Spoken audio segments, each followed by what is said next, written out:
Hello, everyone. I am here to help you today.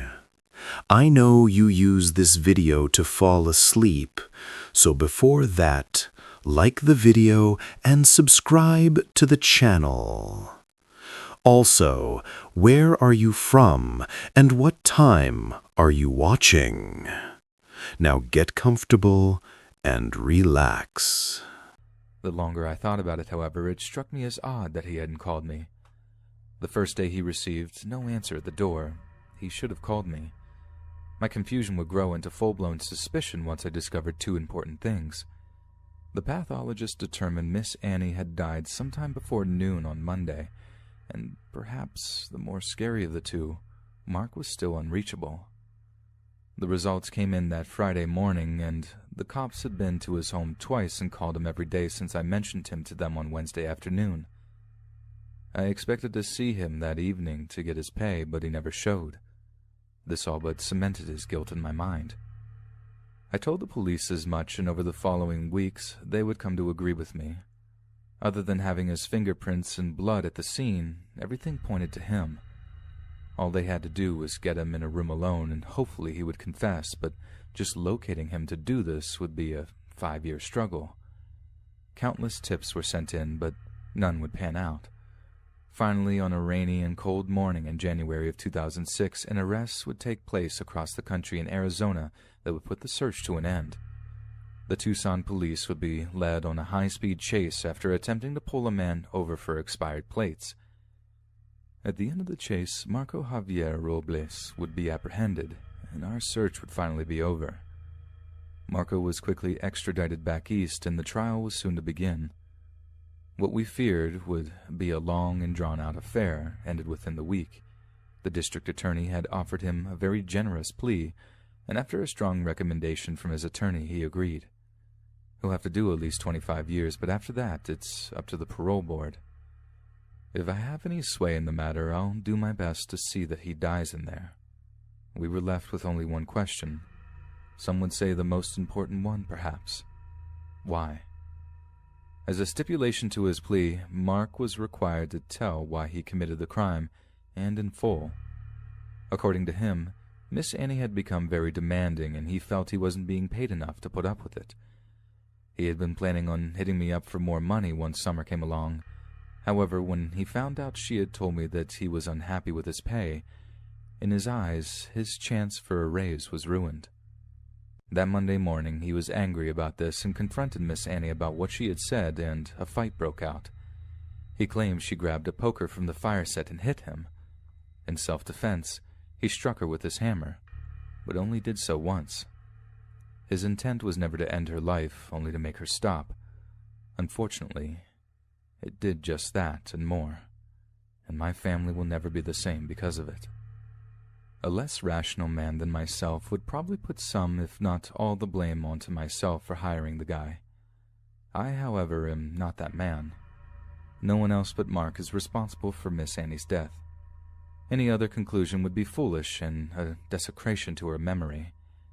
If there is anything I would say I feel guilty about, it would be that my children weren't able to spend as much time with her as I did growing up. A better example of selfless love and kindness never existed, and I savor every memory I have of her. I hope I can live up to her example and teach my children to be half the human being she was.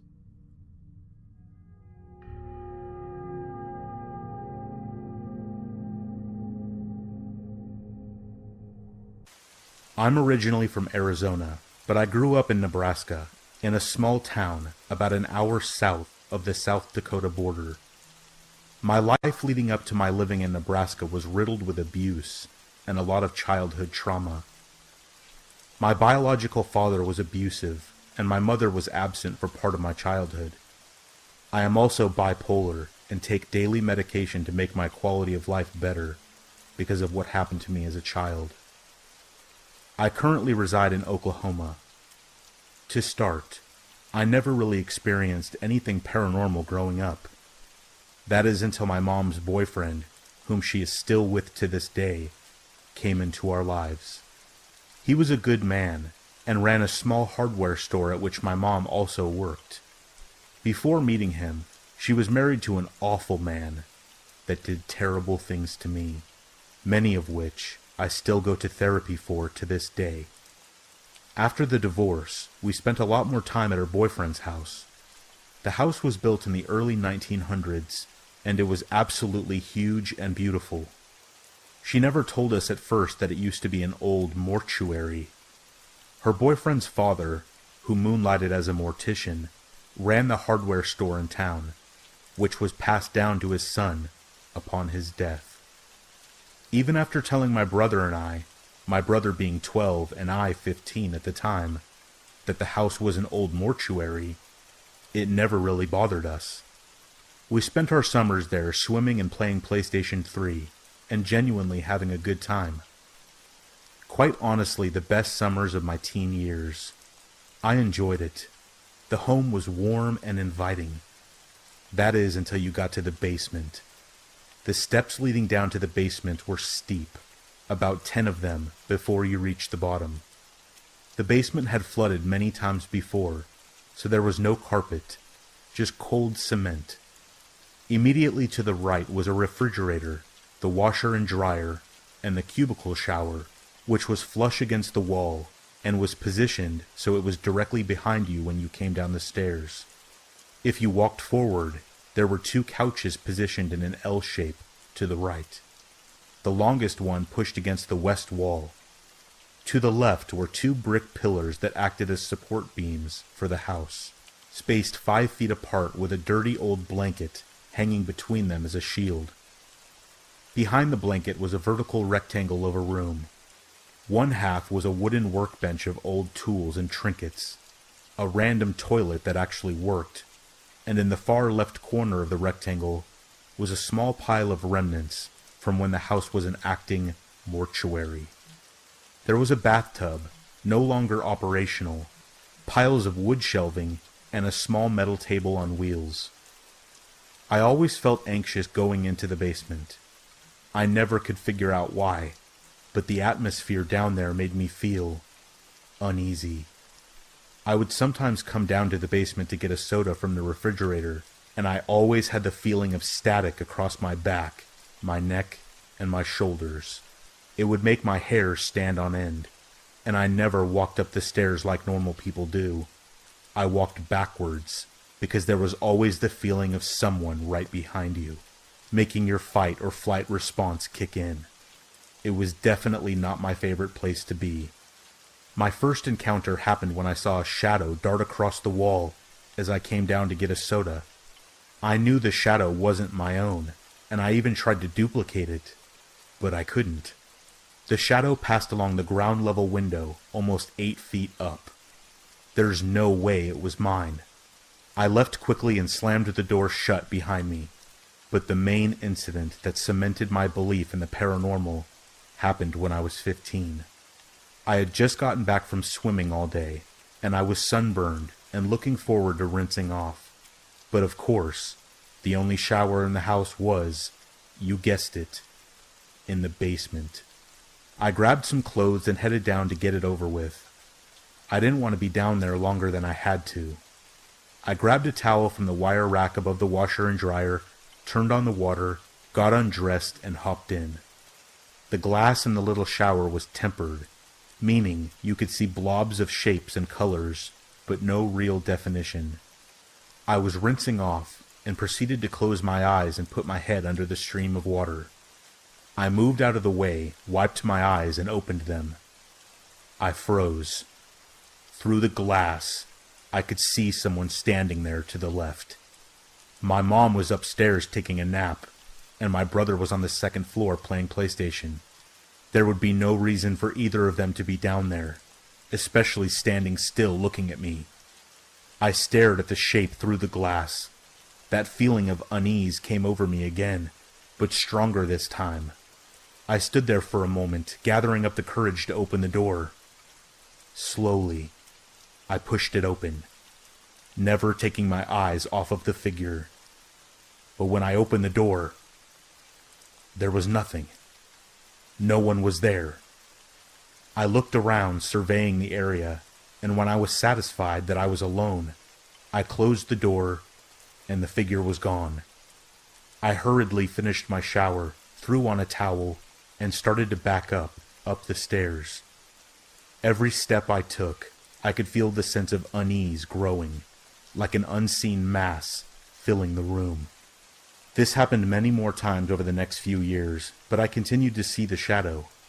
I did my best to ignore it, but the feeling of unease never wavered. I never showered with either the basement door or the shower door closed again. Water on the floor be damned.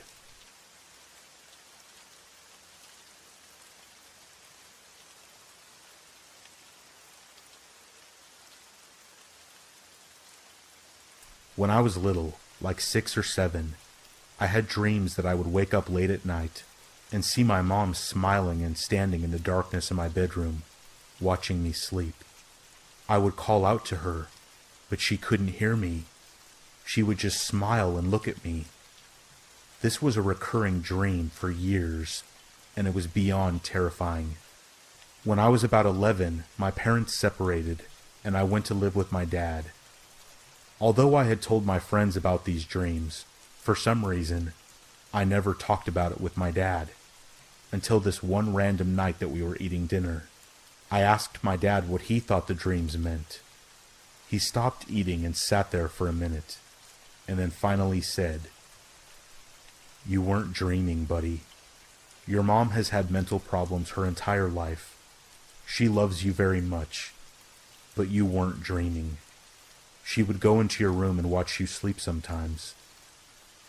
This sent a shiver down my spine, and after a minute or two, we resumed eating. That night, while laying in bed, I realized something. Why did my mom not respond when I called out to her? She would just stand there and smile at me.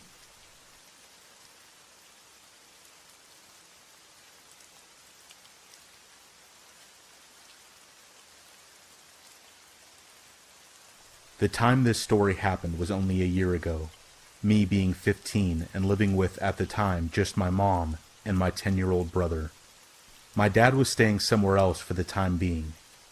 At this time in the story, we were moving from house to house, financially not very stable, but getting by. We had found a house conveniently right next to one of the largest cemeteries in town, and I didn't mind it, but both my brother and my mom found it creepy. The house had 3 stories if you included the basement. Something about that basement scared me. It always felt like something or someone was down there, and that whole year we lived there, I never stepped foot down there. Not once. To give some context, my room was upstairs. There were 3 rooms up there, and I'll tell you how it looked for the sake of the story. There was the staircase that went up to a landing, and then a smaller staircase leading to the 2nd floor. My room was the first thing that you saw. My brother's room was to the right of it, and the extra room was to the left. My mom kept the extra room locked, saying that it was unsafe to be in there. Everything about this house felt wrong. According to both of my parents, the house was extremely old, being built in the 1800s. It was freaky. All the doors had those creepy old keyholes, and the way that the house was structured seemed unnatural and weird. The turns and placement of rooms was odd, only making the house seem creepier. I never minded it until this happened. I had been texting my friend Chloe before deciding to set my phone down and finally get some sleep. I don't remember what time it was, but it was late. I fell asleep rather quickly, being worn out from school and stress. However, I'm a light sleeper. Any noise could wake me up. I was turned on my side facing the wall when I heard the loud creaks of the stairs. The steps stopped at the landing, creaking ever so slightly, as if someone was rocking on their feet. I ignored it, but it did make my heart race as I heard the steps begin again, stopping at the top of the stairs. It was probably my brother. No big deal. Closing my eyes, I heard my door creak open, and footsteps come into my room, stopping at the edge of my bed. Someone was standing over me, just watching. A bit freaked out, I did a side glance, and out of the corner of my eye, I saw my brother standing over me, and letting out an annoying grunt, I asked, "What do you want?" There was no response. Sighing and closing my eyes, I rolled onto my side. I opened my eyes to look at him again, and my heart stopped. He wasn't there. Standing up, I trudged to his room, but he wasn't there. No one was there. After that, I felt uneasy as I turned to go back to my room, but I froze. That door that was always locked was open. Did he go in there? I remember going in and grabbing my phone, turning on the flashlight and just standing there, staring at my floor. Something felt so wrong. My gut told me that I wasn't alone. There was someone in there with me, and they were not good. Slowly I went to shine my light into the room to see if my brother was there. There was nothing. At this point I heard my heart pounding in my ears as I shut the door, quietly going back to my room. I told myself it was my imagination as I laid back in bed and closed my eyes. I fell asleep eventually, silently muttering prayers under my breath to put my mind at ease. I did question my brother the next morning if he had gone upstairs, but he just told me no. Ever since that night, every night I hear footsteps coming from upstairs, and they stop at my door. I began to have nightmares of a very tall man coming up from the basement and to my door, peering his pale face inside to look at me with his unnaturally wide and terrifying smile. Not only that, but the door that my mom kept locked since then would be found wide open almost every morning I woke up. Something was wrong with that house, and I'm just glad we don't live there anymore.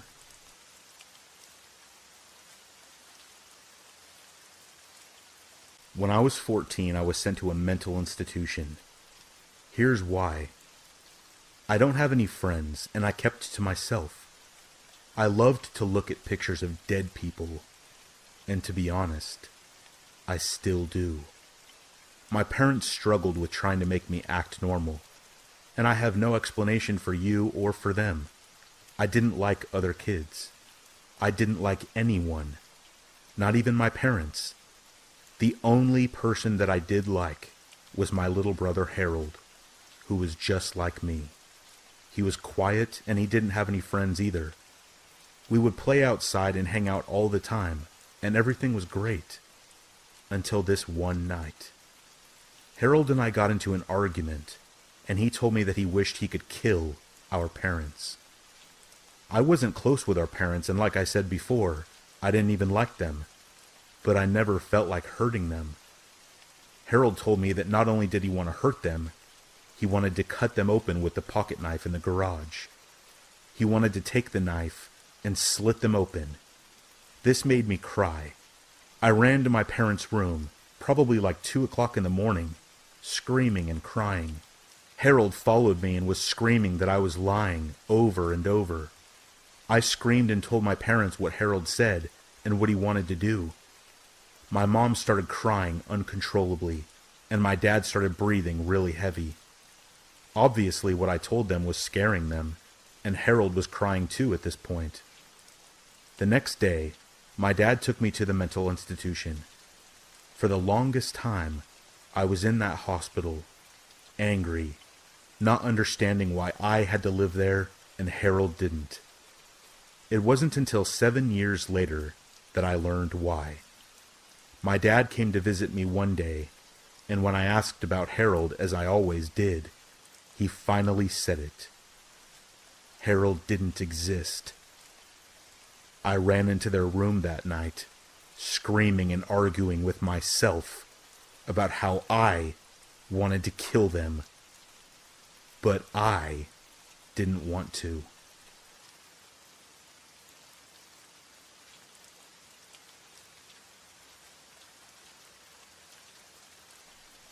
This was out of this world, insanely scary. Please forgive the short length. Not much happened. I was 11 years old, living in Boston with my dad. I woke up one night super late for an unknown reason. You know how sometimes you just wake up, look around your room, and then fall back asleep? Yep, that's what happened. I woke up not sure what time, but sometime in the middle of the night. I was looking around the room, and sitting in the darkness of my open closet, I saw a face. A face I had never seen before. Someone was sitting in my closet looking at me. The ability to move my limbs completely left me. I was frozen. I stared at this person for what felt like an hour. Trying to remember now, I'd say it was really only about 20 seconds. Whoever it was reached their arm out of the darkness in front of them and slid the closet door closed, looking into my eyes the entire time. The door closed, and I lay there frozen for probably another 20 seconds. And then I realized I had to leave this room.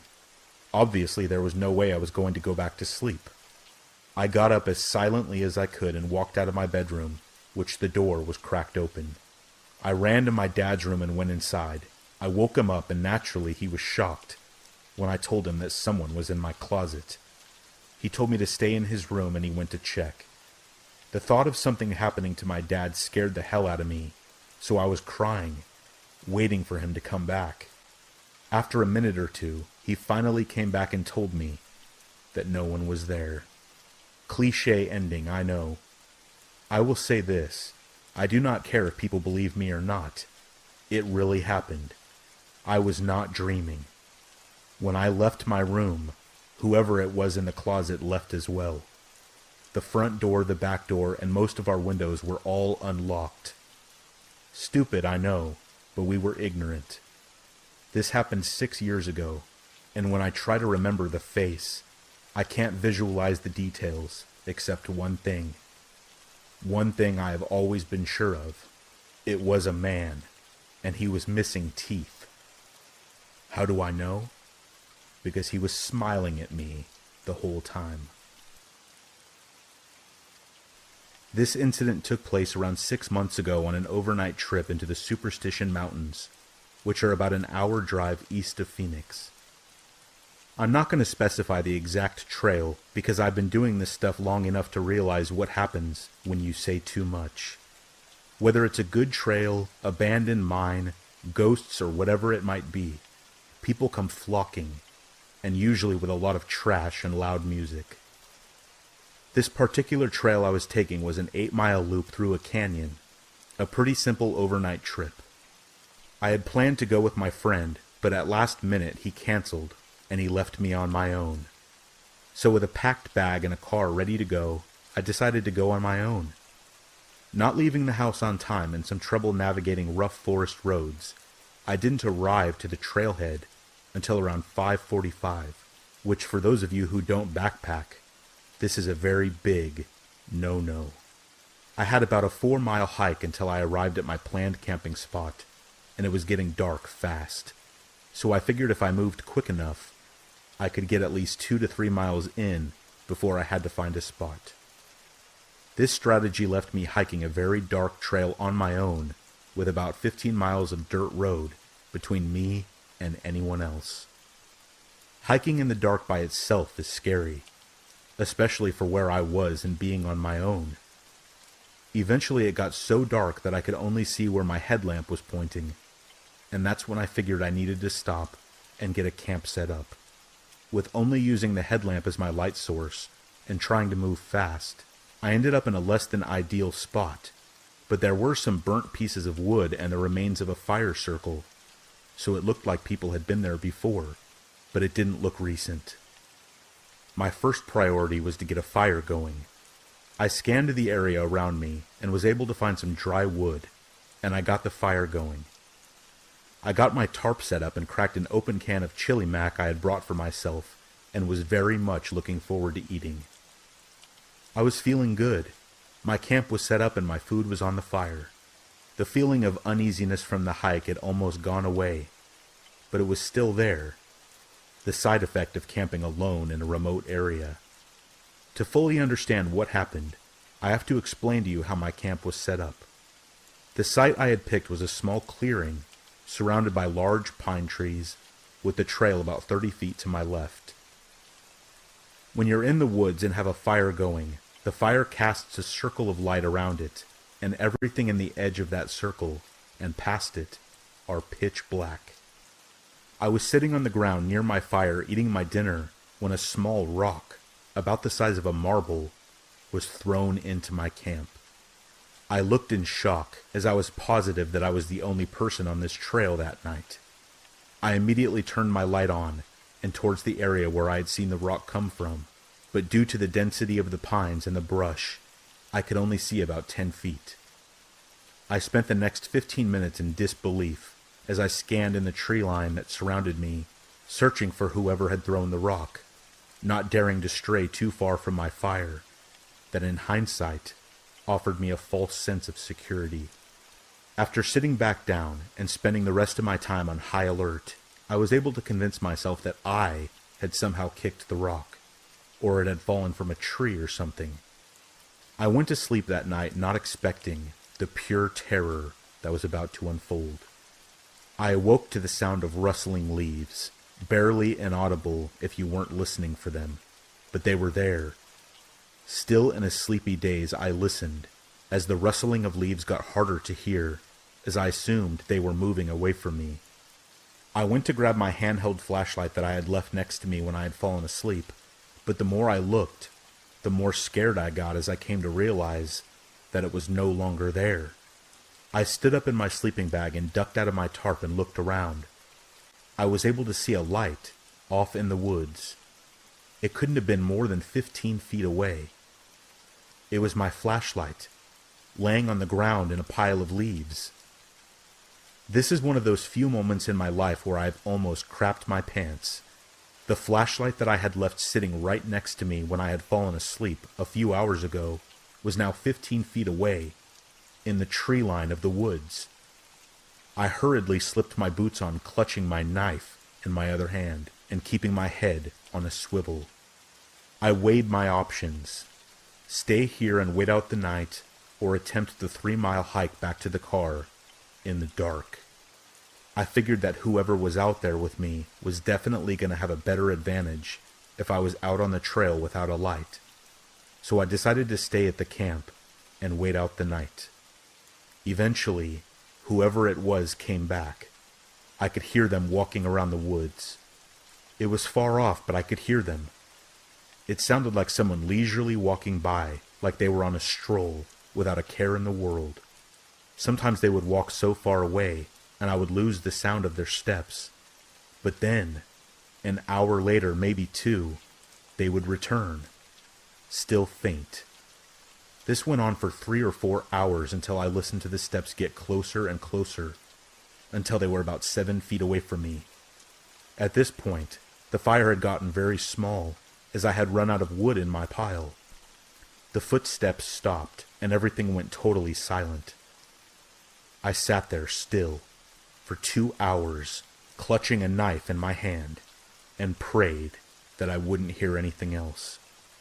I stayed like that until the sun cast enough light that I could see that I was alone in my campsite. I packed my things and speed walked the 3 miles back down the trail I had taken. I arrived at the empty dirt road where my car was parked and nearly sprinted to it as I unlocked my Subaru, jumped in, and drove, and didn't stop until I had put at least 20 miles between me and that place. I stopped at a gas station to buy a Red Bull, but mostly just to see or talk to another person. As I exited the store, I was able to read what someone had written in the dust on my back window. Sleep well. A lot of weird things have happened to me on my various adventures through Arizona, but this is the weirdest and the scariest by far. There was somebody seriously deranged in the woods that night. Do yourself a favor and stay as far away from those mountains as you can.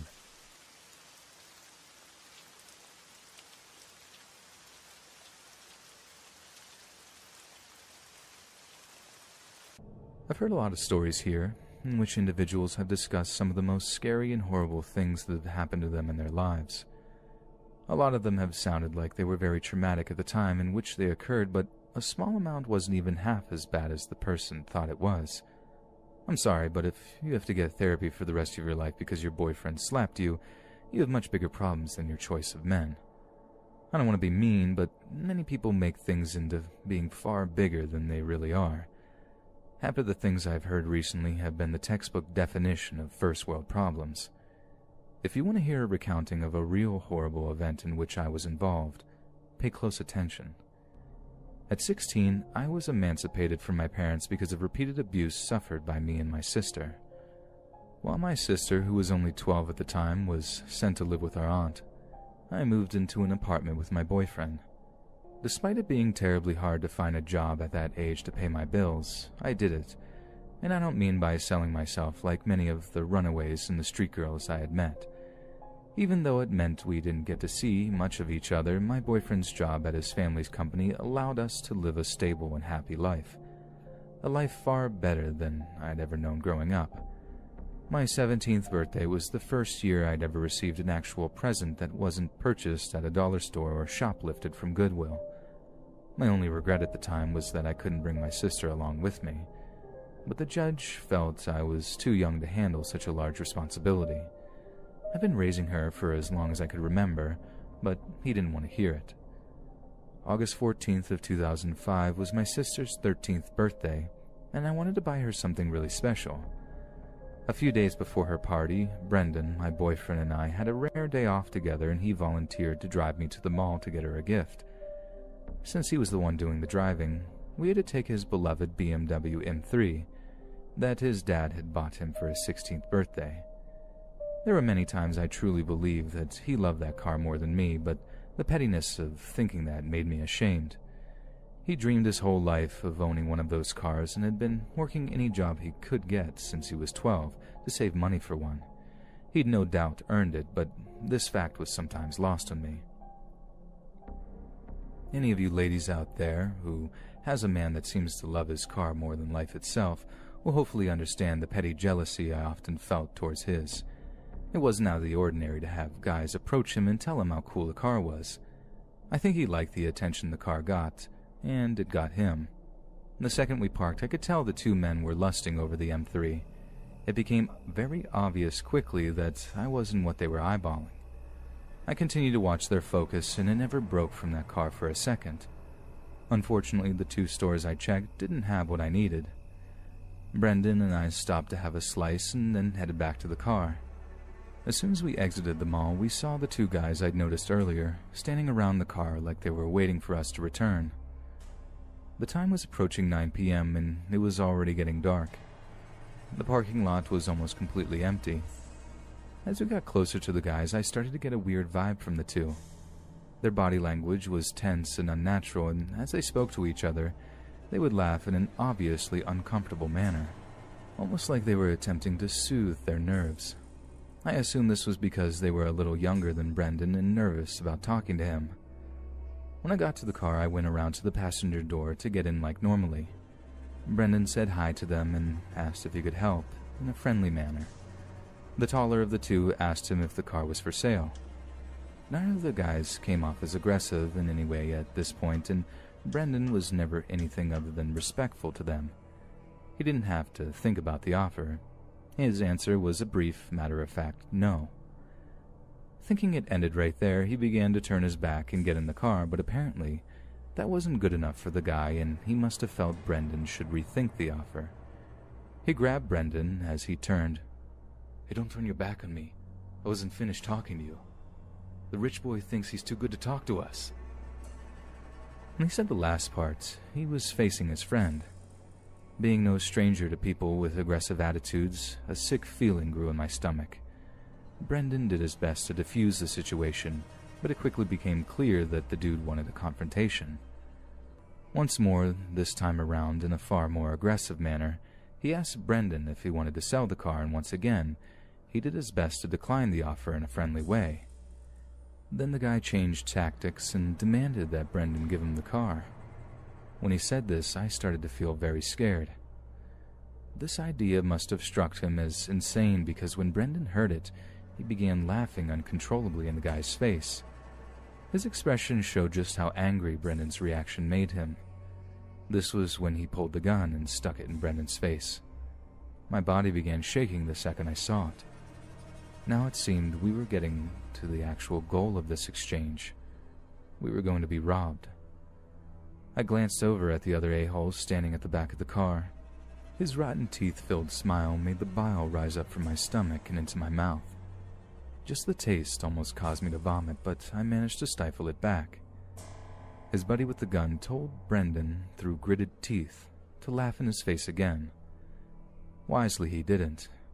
He attempted to de-escalate again by trying to reason with the guy. He told him that the car wasn't actually as great as it looked. The fact was that it cost a lot of money to maintain, but the guy said nothing. I saw Brendan's expression change at this point. It was a look I'd only ever seen once. He was terrified and knew he was in trouble. This desperation caused him to do something very foolish. When the guy looked back toward his partner, Brendan grabbed for the gun. They began fighting for control of it, and soon fell on the ground out of my sight. I was afraid the guy's partner would rush to help him, so I rushed him instead. It didn't take long for him to throw me off. Just as I landed, I heard the shot. It made me jump. I had to see if anyone had been hurt. When the guy with the gun ran past me to his car, followed by the other, a horrible feeling came over me. Even before I'd seen him, I knew Brendan had been shot. Honestly, I was too terrified to look, but I knew I had to. What I saw would take away my will to live for many years to come. He was lying flat on his back, writhing silently in pain and staring hopelessly into the starless sky. I shuffled over to him as fast as possible in a vain attempt to stop the blood pouring from his stomach. Doing my best to make his end as peaceful as possible, I held him and sang quietly to him as he slowly bled out of my arms. I'm not really sure how long we stayed there. Does it really matter? I'm sure he'd already been dead for some time when the ambulance and police showed up. Those monsters ended his life for this stupid car. In the end, didn't even bother to take it with them when they left. What a waste. If anybody reading this cares about what happened to the two guys, I have 2 words for you. Not much. The shooter was able to cut a deal on a lesser charge and is scheduled to be released sometime next year. As for his little buddy, his age at the time and it being his first conviction was taken into consideration. The yuckmouth sleazoid only served 5 years with an additional 10 of probation. If you've done the math, you realize he'll be free and clear himself soon. No 2 men in the history of crime got off so easily. If I would have been born a man, I would have committed a crime just in the hopes I'd be put in the same place as one or both of them, so I could break a shank off into their guts and watch them bleed, just as I had to watch the only man in my life who has ever treated me with respect or love. It's painfully clear that I still have a long way to go before I'm able to put this behind me, if I ever can. If you've made it this far, then maybe you can now understand even a little why I've criticized some of the other submitters of these stories. However, maybe due to my stubborn determination to deal with Brendan's death myself, I've ruined my chance to move beyond it. Perhaps then, getting to the place in my life where I'm able to share this story with another person was assisted by those very same people I criticize. I'm still not sure. The last 14 years have been a long series of ups and downs, and I'm still very confused about much of it. Regardless of my petty sniping, I thank everyone who's had the bravery to publish their terrible times. I'm only here because of you. Hey friends, thanks for listening. Be sure to subscribe and click that notification bell to be alerted of all future narrations. If you got a story, be sure to submit them to my subreddit, r/Let's Read Official, and give and receive feedback from the community, and maybe even hear your story featured on the next video.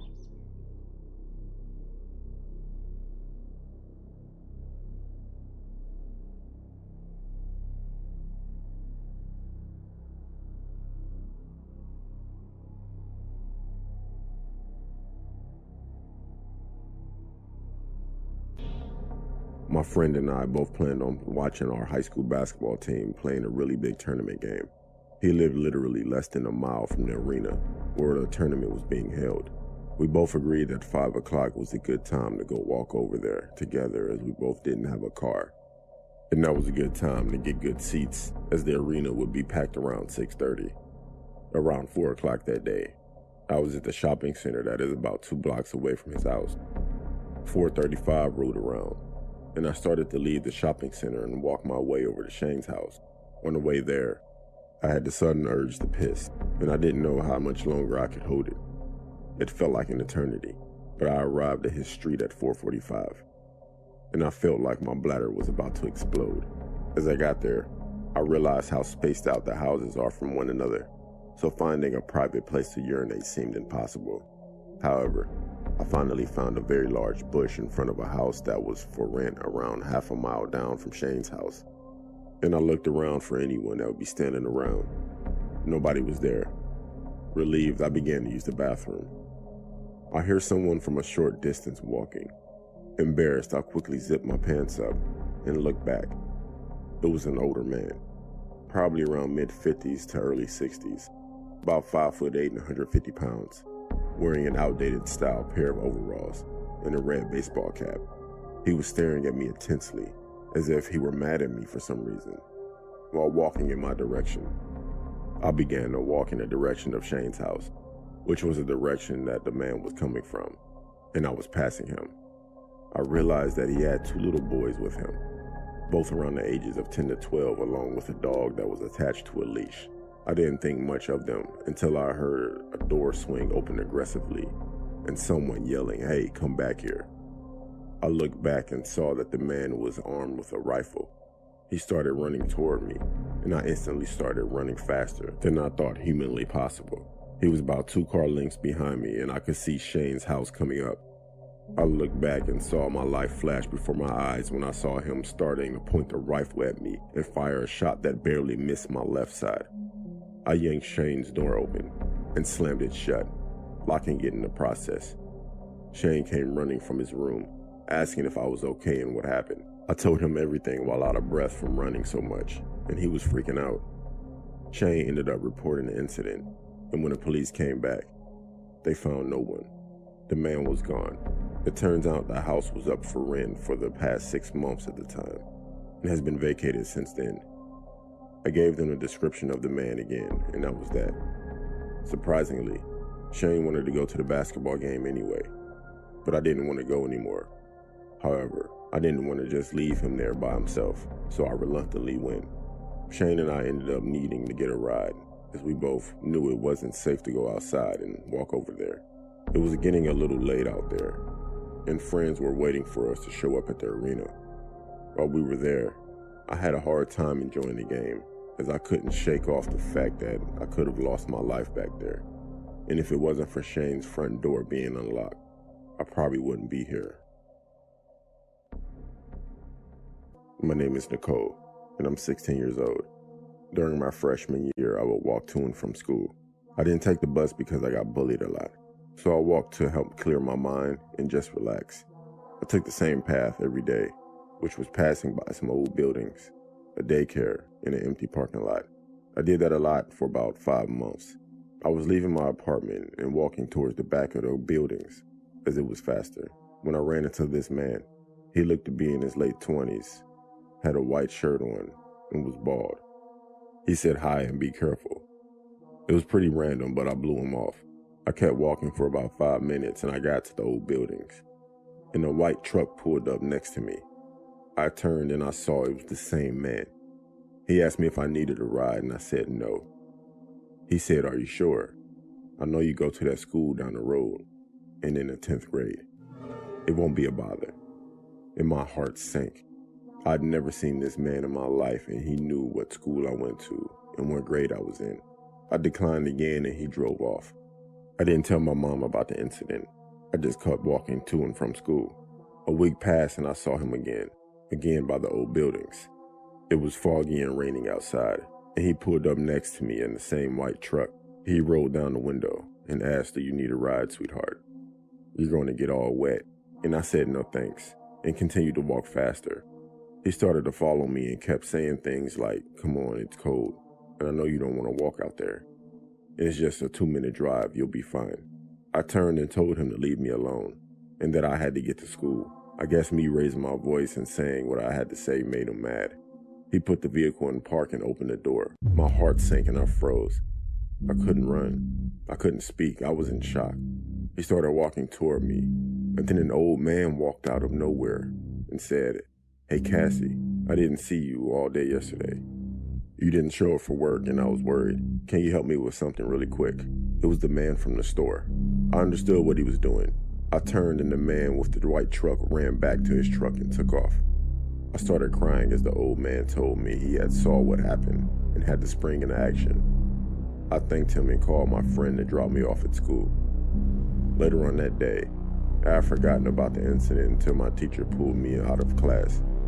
He told me that when he was driving into work, he saw what had happened and how the man had been following me.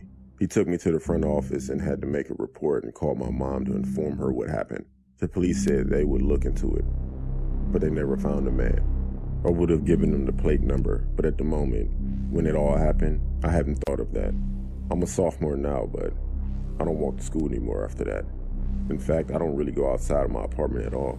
I often think about what would have happened if that old man never came out the store, and what the guy in the truck would have done to me. I'm 25 now, but this story happened when I was 16.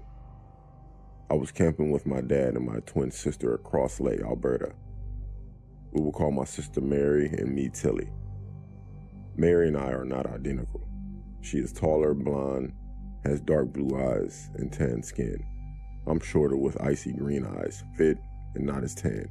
It was midnight when Mary and I went looking for an outhouse to use before going to bed. We were walking down a path with a lantern when we saw another light heading toward us. We walked past a guy that looked to be in his late 20s, giving us a smirk. We chuckled as we continued down the path when Mary decided to look one more time. When she looked back, she saw him still standing there with the same smirk on his face, but this time it was more sinister. She froze in her steps, pulling my arm to get me to stop with her. The stare down between us three was so intense that I just wanted to go back to our campsite just so I could pee in the trees. What happened next made my heart stop.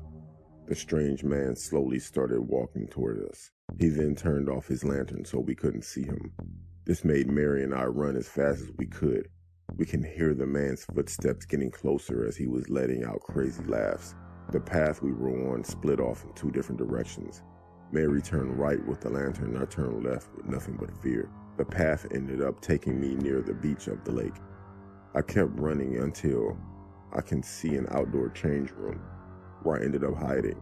It didn't have doors, but I could see through the holes through the wooden walls by using the light from the moon.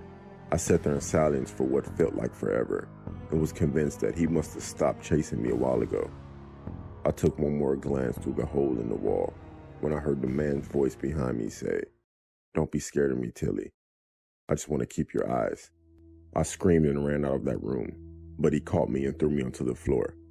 I was doing my best to fight him off. I was kicking, scratching, and crying, when unexpectedly I had dirt in my mouth. The man was trying to muffle my cries by shoving dirt in my mouth. He was then suddenly tackled off of me and began to gasp for air while being choked. I didn't know who was fighting off my attacker, but I didn't want to stick around to find out. I ran out of the change room and seen a few flashlights heading in my direction. I came to a halt when I saw Mary running out of the group towards me. Mary and I kept our distance while we seen the mob of people screaming, attempting to peel off the hero from my attacker. Through all the moving lights, I managed to see my hero, and it ended up being my father. I can't tell you the rage my dad had on his face. His determination to kill my attacker was so strong, a small group of people struggled to stop them from fighting. Finally, the camp security came and detained my attacker until the police arrived. 3 days later, my dad sits me down and tells me the information he got from the officers. It turns out my attacker confessed to stalking me for 2 months, and he wouldn't stop talking about my eyes. He has been known to stalk teen girls, and there has been some reports of him being a peeping Tom. I've never seen or heard anything else about this person, and I hope it stays that way forever.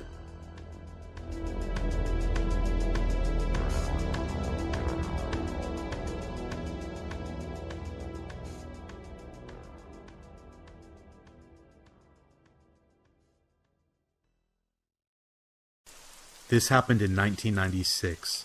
I was in my mid-20s. For quick background and setting, I am a female and I was living with my parents at the time. This was prior to smartphones, and I did not have a cell phone of my own. My parents' home was on a residential street in New York State. Blue-collar neighborhood, commuting distance to New York City. We lived down the street from an industrial area. A few old factory buildings that blended in with the houses and ultimately led to the town park and swimming pool, with the town dump beyond that. A strange mix of comforting suburbia and desolation. If you left my front door, went left down the block, and then hung a left at the first corner, you would be at the small gated entrance to the high school football field. The field was completely surrounded by a very tall chain-link fence with a few gated entrances. This small entrance was the only way to get into the field unless there was an event happening. The field was adjacent to the first of the factory building parking lots. I felt very lucky to be so close to the field because it had a track around it. The track ran directly around the field and separated it from the two large sets of bleachers. This was an old stadium, even in the 90s, and while the home bleachers had been updated to metal years before, the visitor bleachers nearest the entrance were still wood. The track was dirt. It was softer on the knees than concrete, so I liked to nip down there in the morning before heading to my train and do a quick 2 or 3 mile run for exercise. I usually had the track to myself in the mornings. Of course, lots of days I didn't make the morning run, so if I got home before sundown, I would head down and run in the evening. The evenings were different, usually more populated. This particular evening, I was really pushing the daylight, but I wanted the exercise. It was summer, so I want to say it was around 7:30 or 8, but getting more toward dusk. There are the usual neighborhood guys playing soccer on the field, and 3 other folks on the track walking or running. A middle-aged man, an older woman, and a woman a little older than me in a pink running suit, or maybe just pink sweats and hoodie. I was feeling annoyed because it had rained and the track was not in great shape, so there were still muddy patches and uneven parts. It was hard to keep your pace when you had to dodge them, along with watching for other people. I was wondering if the other people on the track had been there a while. Maybe they would finish up, so I could have the track to myself? That would be perfect. I was getting into it, listening to my music, and after 3 or 4 laps I looked around to see that the older woman and the middle-aged man were gone. Yes, just the soccer guys and the pink lady now. I was doing my best to keep away from her on the track. The soccer guys started to gather up their stuff and walk off the field toward the gate, at the corner by the old bleachers, dispersing back to their homes. It's just me and her now. I glanced back over my shoulder to see where she was. She was closer to me than I had thought she should be, so I picked up the pace. She can't have much longer. Maybe I'll get my last mile in peace, I think.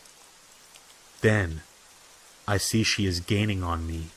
She's picking up her pace, and I notice she is looking at me. She's looking at me expectantly, like she wants something from me. Do I know her? I really don't want to get into a conversation right now. I go a little faster as I'm passing the home side bleachers. She breaks into a full-on sprint and is suddenly on my left, reaching out to grab my arm. I'm startled. We both stop in our tracks, and I pull off my headphones.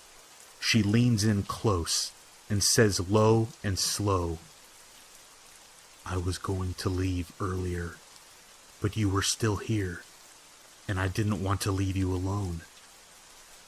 Oh, great. I back up and start to cut her off and tell her that I'm fine, no problem. But then, she says it. "There's a man under the bleachers." At that point, I looked past her across the field, and I see him, sitting under the old wooden bleachers all the way at the back, against the cement wall, kind of blending in. I can make out the grayish hair, beard, and white tank top.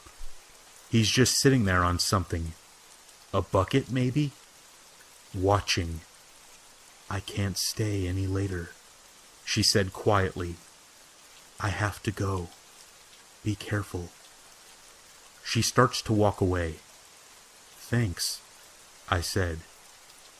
I'll walk out with you, because I have nothing to prove, and I'm going to cut my run short tonight.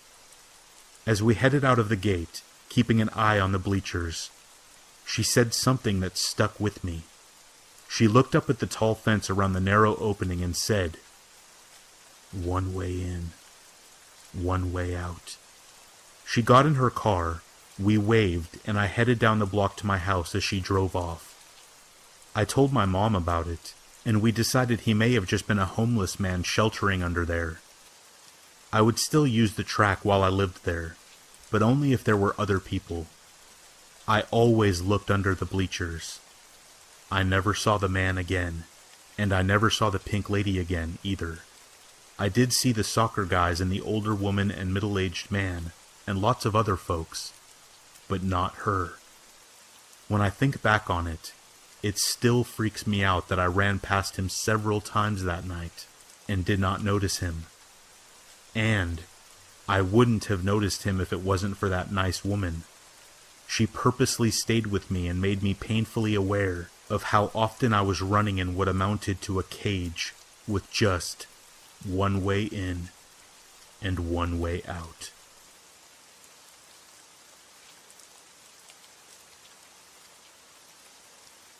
When I was growing up, I lived in rural Alabama, about 30 miles north of a place called Mount Pinson. There really wasn't anything around, just houses. Nothing like a neighborhood in the traditional sense. No stores, nothing. We had one police officer, and he was pretty friendly. He was my best friend's uncle. He would often let us ride around with him because nothing really ever happened. There wasn't a recorded murder or anything beyond someone being drunk and a public nuisance. He didn't even arrest people for that. He would just ferry them home. We had this lady who was all alone. Her husband had died a few years earlier, and she was very lonely. She called this one cop over everything. If some kids were in her yard playing, she would call this cop, saying she was being harassed. She did it because she was lonely and just wanted the company. No one could figure out why she wasn't just nicer to the kids or anyone around the neighborhood. One day there was this new kid kicking around near this little spot that we liked to hang out. It had a nice climbing tree and a rope swing. My friend and I, being interested in this kid, introduced ourselves. He told us stories of living in a big city and how fun it was. We were mesmerized at the time. He taught us some new games to play. We generally had a good time. Unfortunately, his father was a real jerk. It turned out this kid was the mean old lady's grandson, and his father had lost his job and went back to stay with his mom while he recuperated. Since the kid was around, she had warmed up a little to us and would invite us over for snacks and stuff.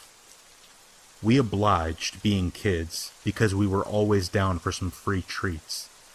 One day, the new kid never showed up to our little spot again. We figured he was busy with his grandma and was just doing other things. A couple of days went by, and my friend told his uncle. His uncle said that he would take a look. He let us tag along because he never imagined anything weird happening. It took about 10 minutes to make it up the windy dirt road to her house. It was quicker just to walk through the field. It took maybe 2 minutes to do. Well, we got up there, and he instructed us to stay by the car, and we obliged. He knocks and knocks. No answer. Their car is there. He knocked again, this time louder. No answer. So he circled around to look in the back. My friend and I decided to try knocking ourselves. It didn't seem like a bad idea at the time. We went up to the door and knocked. Nothing.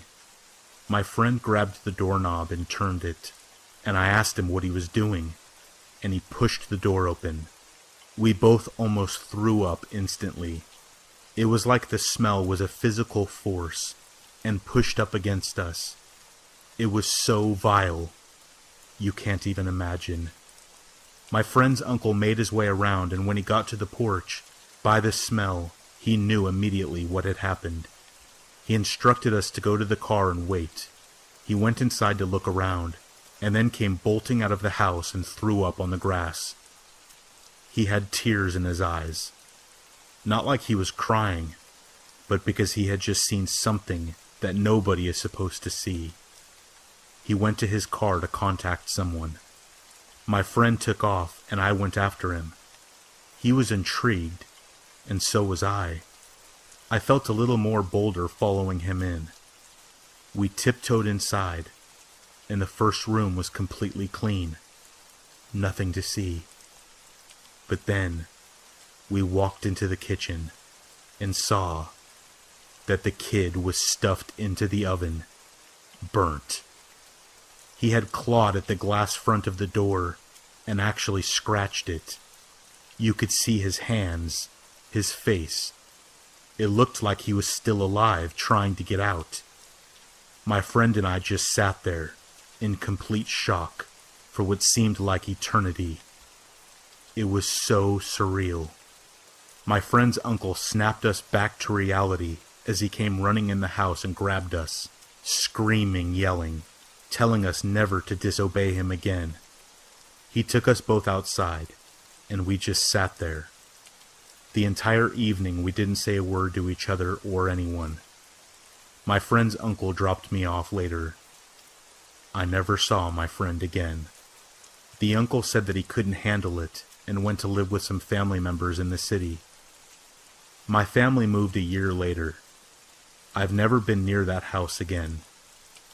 The uncle ended up drinking himself to death because of depression.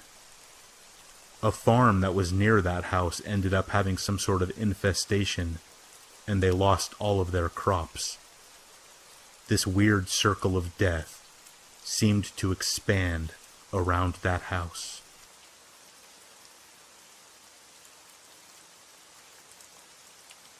I was 10 years old and being wheeled into the hospital late at night. Once I was inside, I remember the doctor telling my parents that I had pneumonia, and my mom started to cry. Those are the only things I remember about my visit up until I was left alone on the first night. I have no idea what time it was when this occurred, but probably very late. Everyone else in the rooms around me were sleeping, and so was I, until I heard something. I was facing the center of the room when I opened my eyes. I heard someone's shoes squeaking on the floor outside my hospital room.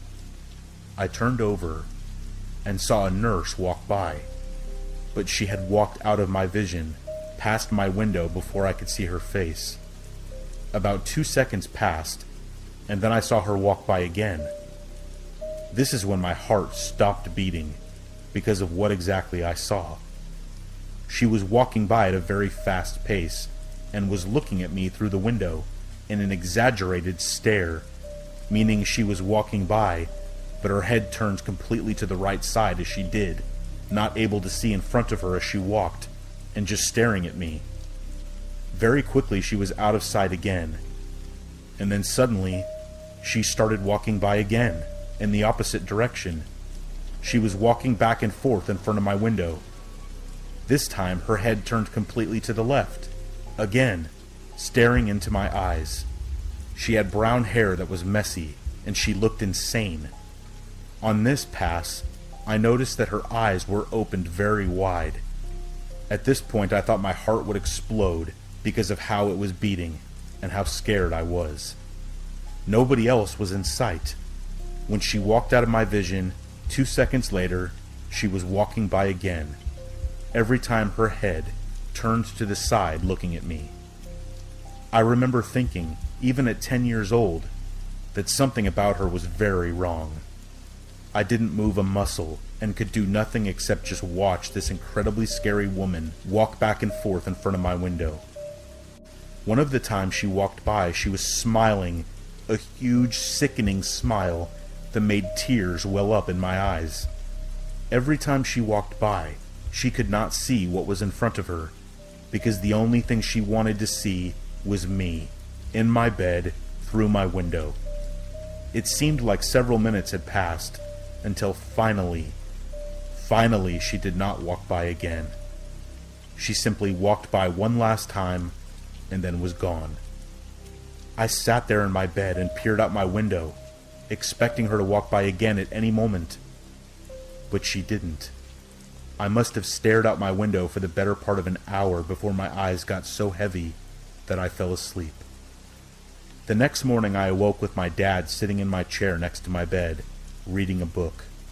He smiled when he saw that I was awake, and I told him what I saw before I fell asleep that night.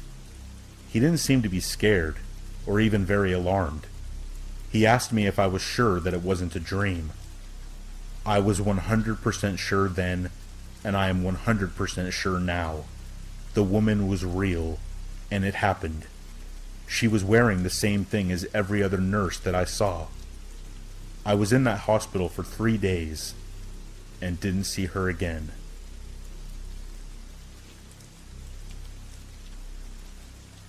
I started work as a mailman a few months ago, and just last week, I had an extremely bad experience. There's this one house, every time I deliver there, I see a person watch me through their window, and I mean every single time. I had always chalked this up to be an elderly person who has nothing better to do, and after a while of it happening, it didn't freak me out as much.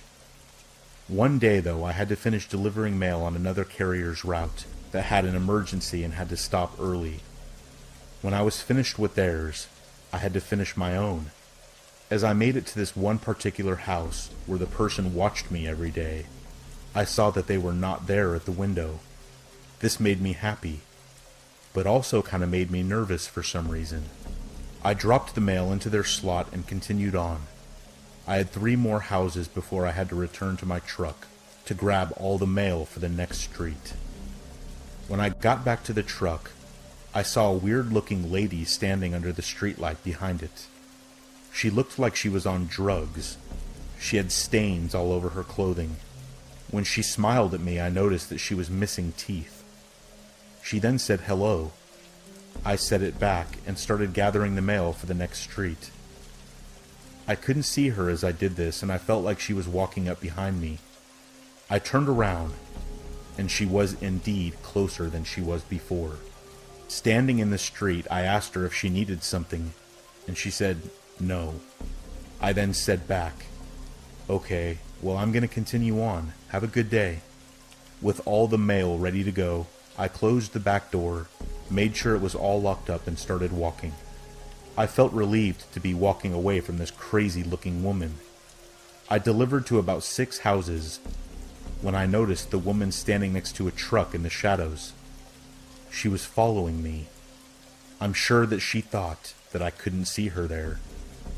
I continued on, and after every other house, I saw that she was keeping up and trying to hide, and this was so creepy.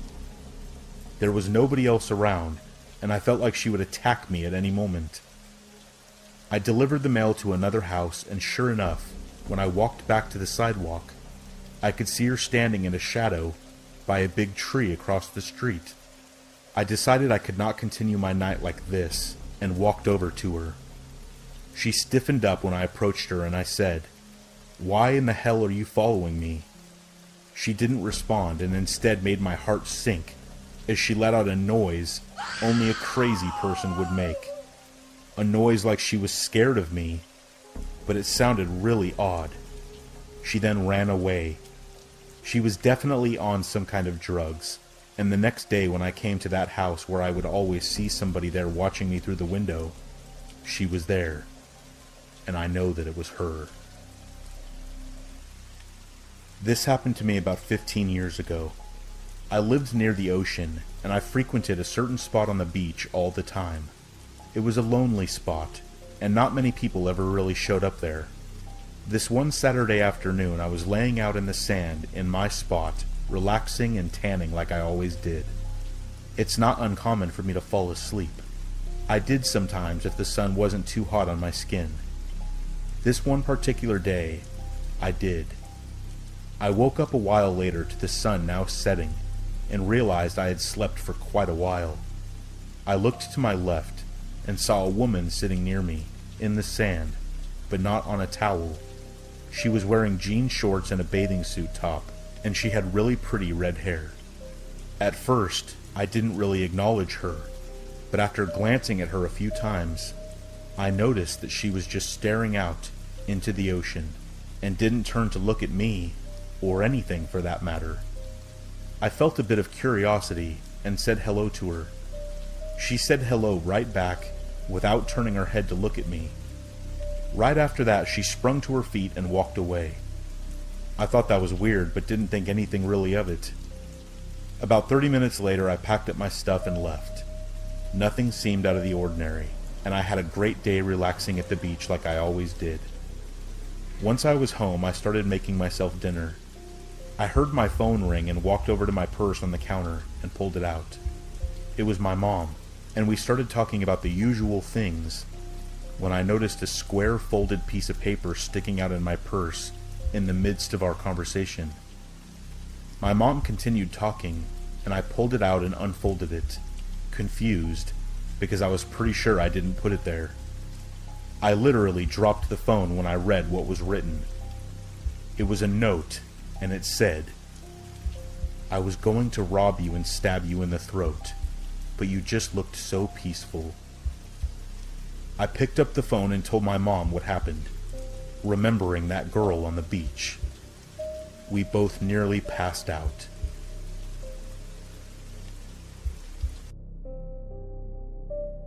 The following story happened when I was 16, and still to this day, I reflect on it from time to time. A bit of background. I live in Australia, and live reasonably close to a Royal National Park, where this story takes place. If you aren't familiar with the park, it is a large area over 100 kilometers in space, with winding roads and nothing but brushland that are quite fun to drive through. On a night like any other, I was doing just that. I was a passenger in my friend Ash's car, and my brother Lucas was with us. It was approximately 1 a.m., and we were driving deeper into the park as we had done hundreds of times before. As we came quickly around a bend in the route, we were face to face with a girl standing at the edge of the road, close to one of those barriers, as we must be near a cliff. She looked to be in her teens. Her age I couldn't be 100% sure. Though this sounds cliché, I swear she was wearing some kind of white dress and was pale-faced. I am an avid horror movie fan, so I understand how this all sounds. Her immediate appearance wasn't what was concerning to us. We had stopped virtually in the middle of the road, and the car's headlights were shining directly on her.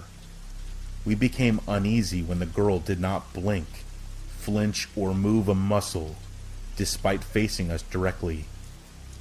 I remember wondering why she would be out here standing in the pitch-black night. I can't remember if my brother or our friend suggested it, but someone said, "Should we go see if she needs help?"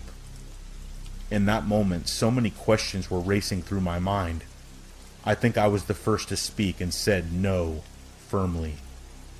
As much as I wanted to help someone, I reasoned with the boys, saying that if she was in trouble and needed help, she would have indicated it by now. I also suggested that it could be some kind of trap used to distract us, and someone could be nearby to attack us if we aided her. After what felt like hours, though really, it was only a minute, we got the hell out of there. We had to drive past her to continue our route, and couldn't do a U-turn or a three-point turn, because the road was too narrow. As we drove past her, I was in the back seat and turned my head to watch her. I still get chills when I think about this, but that girl's head turned slowly in sync with the car's movements and watched us drive away. I kept my eyes on her, and still she did not blink or move as the light around her started to dim until she was in the darkness once again, and I could no longer see her face. Oddly enough, The three of us didn't mention it the next day, or for a very long time. At least I don't remember having a conversation about it with Lucas. It was only a few years later, when I had started to question if I had dreamed it, when I asked my brother and our friend if they remembered that night. To my horror, and somewhat relief, they did. They recalled the details as I had recalled them, so I knew it was real. Over the years I have wondered what became of her. I regret not going to the police, and you may ask why I would even go to the police if she had done nothing wrong. Truth be told, there are no residents that deep in the park, and she was a good hour's walk or so from the nearest highway. I have gone back to the park several times since, specifically to try to find the girl or see if there would be a common occurrence. I have researched online for any clues as to who she might have been. On one drive when I was searching, I said to a friend of mine, Nick, who was happy to come along, that there could be bodies in the brush, and no one would know. A week after I said this, the dead body of a man was found a few feet away from the road in the brush by a motorist who had stopped to relieve himself. It was in the news, and it makes me wonder, how many people are out there in that park? But most of all, who was that girl that we saw that night?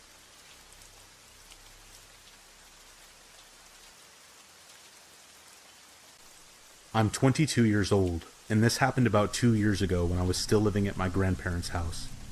This was the only scary experience that has ever happened to me, and it was a doozy. My cell phone was on the nightstand next to my bed and started ringing. It was like 3 a.m. To my surprise, the number calling me was the house phone, as in the phone downstairs. I answered, thinking that maybe one of my grandparents had hurt themselves, but when I said hello, I got no response. I again said, "Hello, Grandma, Grandpa," but again, nothing. That's when fear really hit me. I crept down the stairs, and they were really old stairs. They creaked. The whole house was dark, and I'd be lying if I said I wasn't petrified of what I would find. The house phone that called me was in the kitchen, and as I reached the bottom step, I was still holding my cell phone to my ear, and whoever was on the other line was still there. I could hear them breathing lightly. I walked through the living room and into the kitchen, my heart beating out of my chest. I switched on the light, and to my relief, nobody was standing there. But at the same time I realized that they must be somewhere else in the house. Or maybe the phone somehow malfunctioned and called the last number dialed or something? No, it was someone in my house. How did I know? Because suddenly they started laughing through the phone. I could tell it was a woman. It was my grandma. I ran upstairs to my grandparents' room, and it was locked. I could hear my grandma hysterically laughing through the bedroom door and through the phone. Panic hit me. I kicked the door open and immediately saw my grandpa shaking my grandma as she sat on the edge of the bed, holding the phone in her hand and laughing maniacally. I have never in my life seen or heard my grandma laugh like that, but it was horror movie material. She abruptly then stopped as she woke up. Both of my grandparents completely brushed it off and told me to go back to bed. But it was so insanely scary that I almost wanted to scream at them. The next morning was like any other. My grandma made me pancakes, and when I asked her about the sleepwalking or whatever she was doing the night before, she just casually said, "It happens once in a blue moon." I told her what happened exactly, beat by beat, and she responded, "Oh my, that sounds so scary." Yes, Grandma, that's a freaking understatement.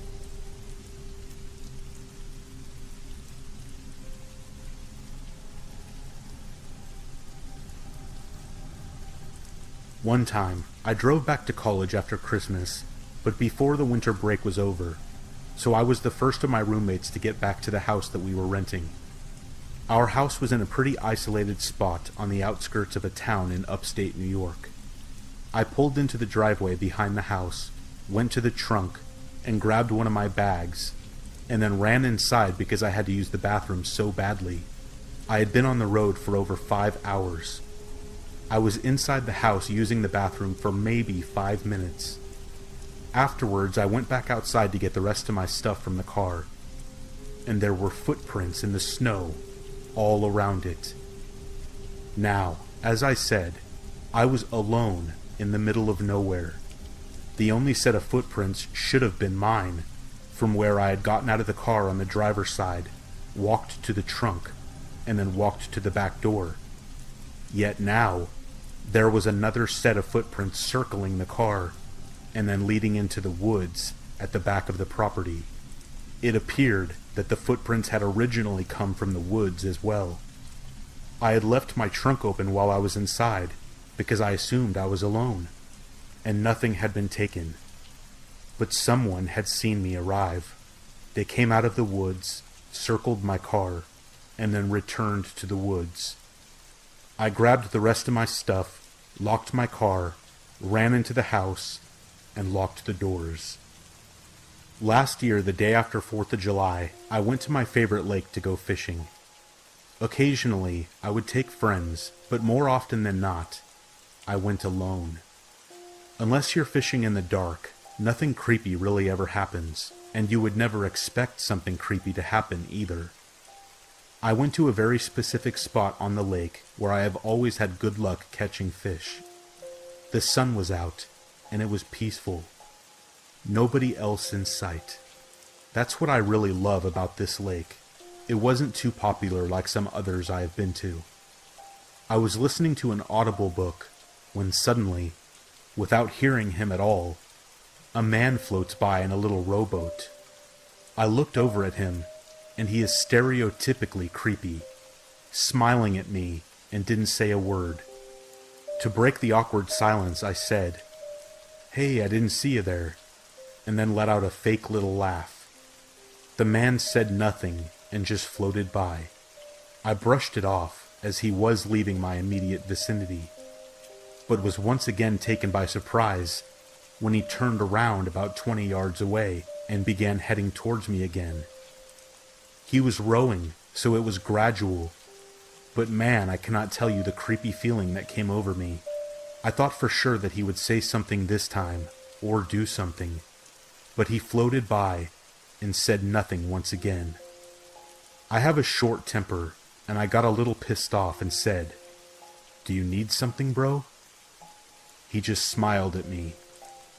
After that, I had had enough. "Dude, get the hell away from my boat." He stood up and continued his disrespectful stare.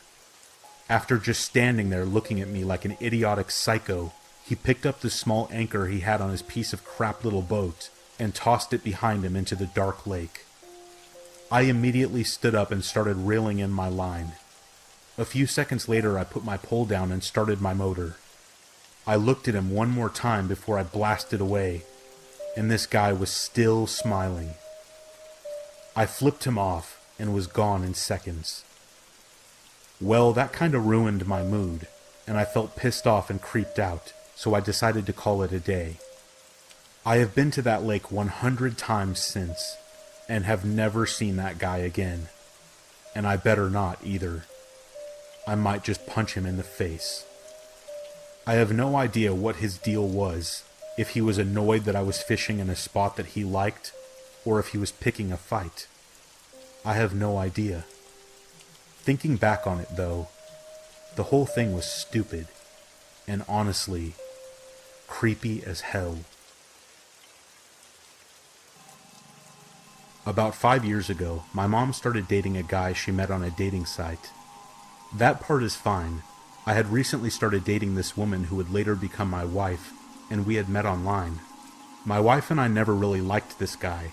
We didn't think he was mean or anything like that. Just a little creepy. He was quiet.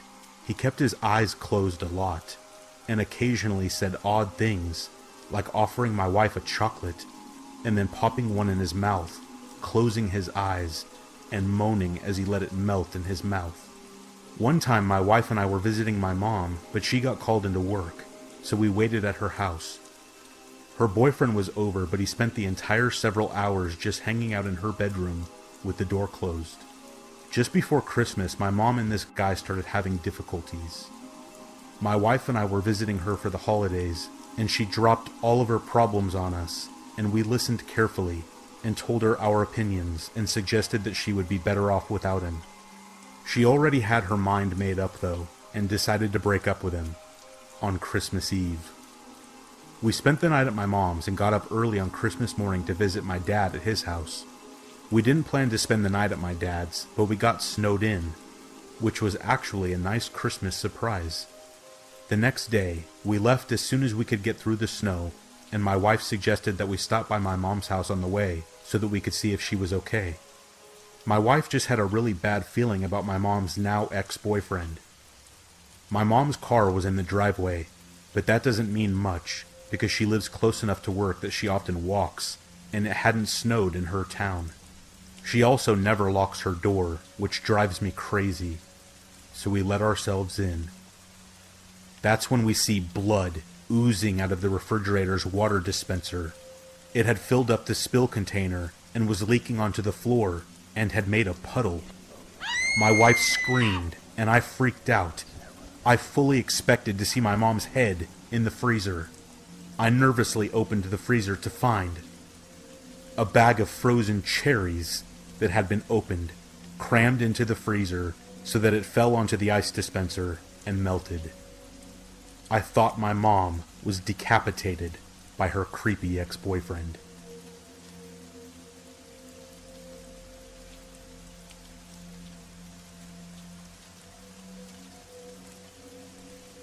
A few years back, I lived with my mother and German Shepherd in a 2-bedroom rented townhome.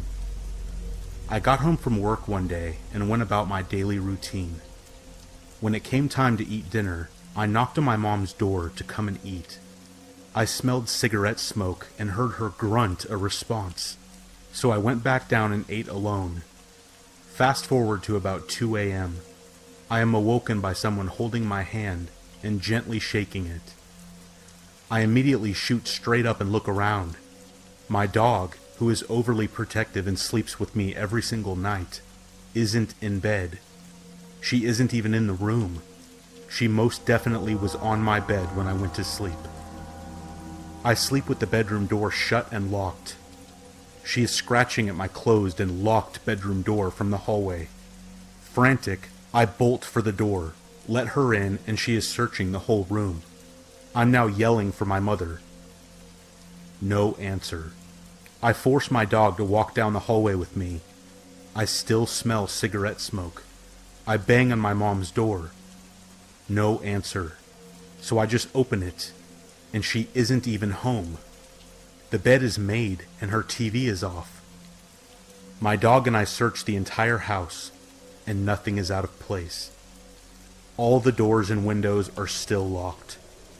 I was freaked out, to say the least. The next day I called my mom and she told me she left early the day before to go visit my sick grandfather.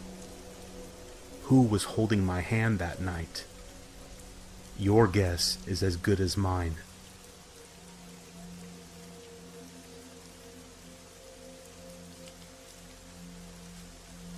I used to have a penchant for wandering around abandoned buildings when I was in high school. One time a friend and I decided that it would be a good idea to explore a farmstead that hadn't been in use for years. The whole experience was really bizarre. The farmstead was accessible by a long gravel road that brought you to a cluster of dilapidated buildings around a central barn. We parked at the end of the gravel road near the turnoff to the main road so we could walk around the property and just pull out quickly later. We went into the barn first, and there were deer bones arranged in a circle around the skull, and a bunch of blankets and wood stacked in a corner of the room. We thought it was really cultish and weird, so we left and started walking back to the car. Halfway down the gravel road, we heard crunching, heavy footsteps, and someone screeching behind us, blood-curdling screeching. We sprinted back to my car and tried to peel out of there as fast as possible, but it had snowed the night prior, and my back tire was stuck in a puddle of melted snow. My friend was screaming because she was so freaked out, but wouldn't turn to look at the path behind us. By the time I had gotten the car unstuck, she turned around to see if there was someone following us, and there was no one there. It could have been a bird or something, but we both swear up and down to this day that someone was following us. I really thought I was going to die that day.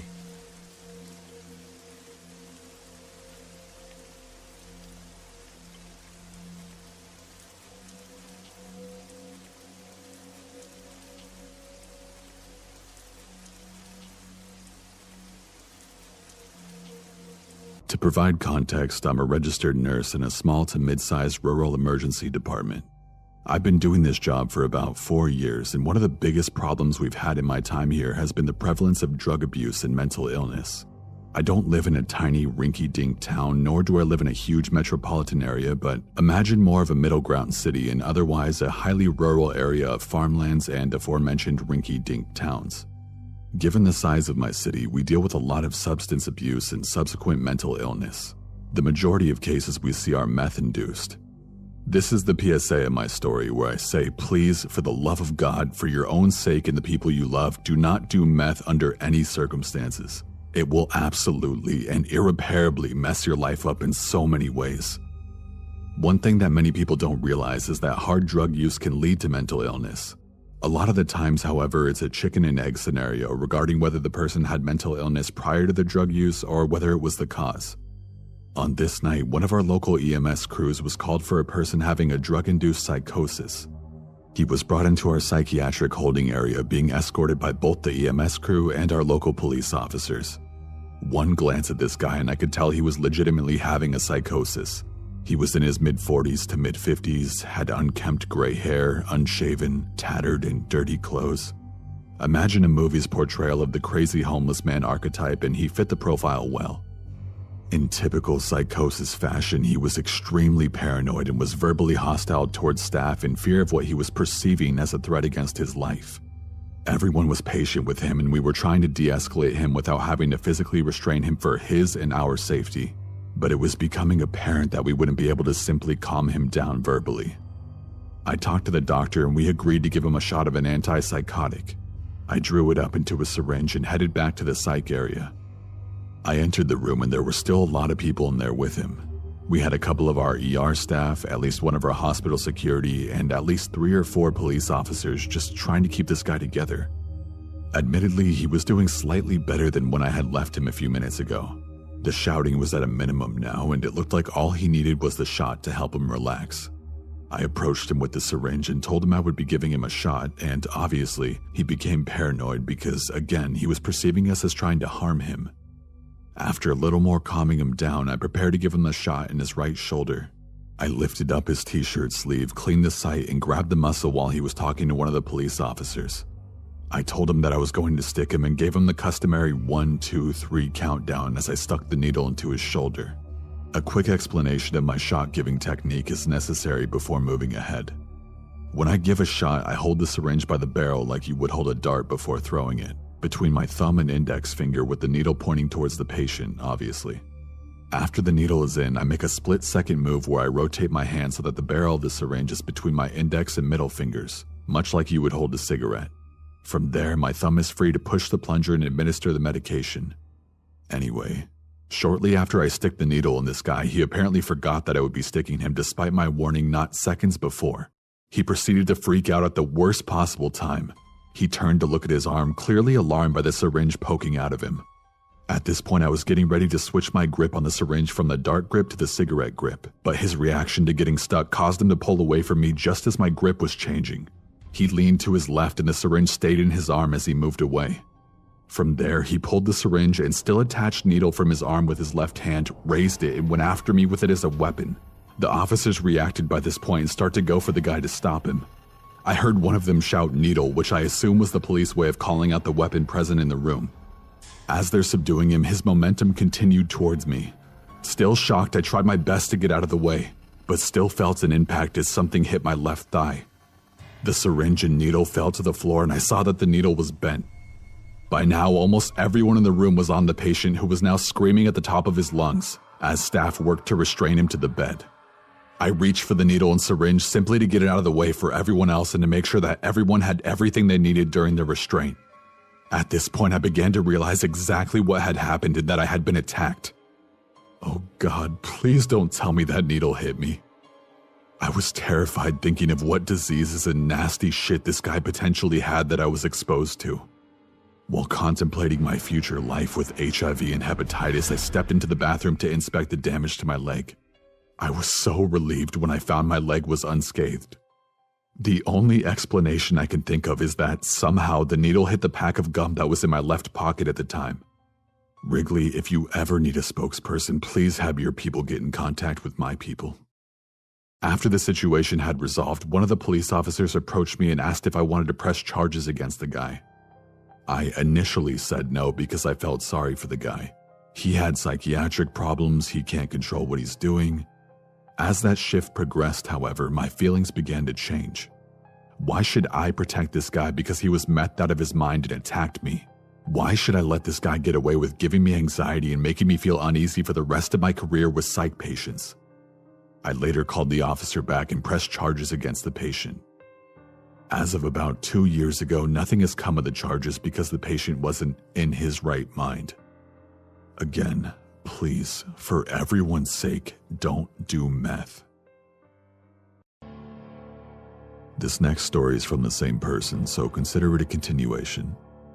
After a couple of years of career development, I found myself in a leadership role in the ER. I had been given the title of night shift charge nurse over my department, and my confidence was high.